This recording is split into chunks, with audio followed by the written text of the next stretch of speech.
Now, a lot of times people will hear about things, objections that are raised at depositions. They've seen it on TV, and they have that. What goes on when there's objections? I think that's something that people want to hear about. I mean, we know what the purpose of why we raise an objection during a deposition, or we raise an objection in a trial proceeding.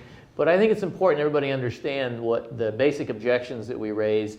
And more importantly, are there circumstances that I think we need to let everybody know about where they should not answer a question?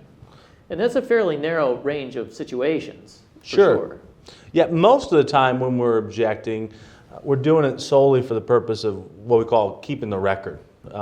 We're just doing it so that later, if someone wants to read that deposition transcript, that objection is preserved, so they can't use that portion against them. And most of our objections are to what we call the form of the question. We just didn't like something about the form. A good one is, hey Wade, if I asked you, please tell me every time you've ever been injured.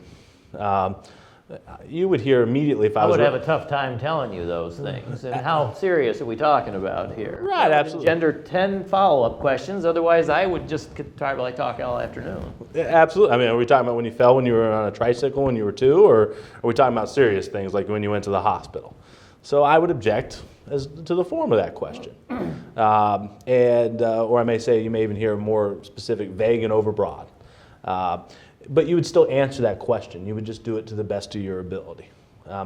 Now, more serious objections are things like objection, confidentiality, attorney-client privilege.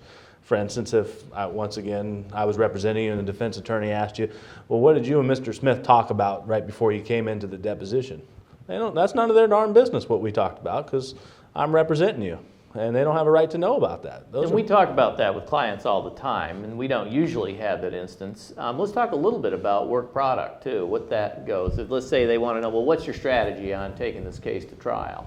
Absolutely, yeah. So if we had some discussions and said, hey, this is what we're doing, and we have those conversations with our client, so the conversation itself will be protected, but also what we told them about, hey, we're going to take this deposition, or we're going to get this doctor to do this, or we're going to, this is our theory of the case, and maybe we'll have multiple theories. You don't have to give that up. That would be what we call work product privilege.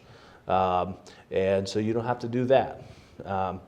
You may not have to give up certain things. For instance, maybe you took some pictures in anticipation of the litigation, or maybe we had you go out and do some things in anticipation of the case.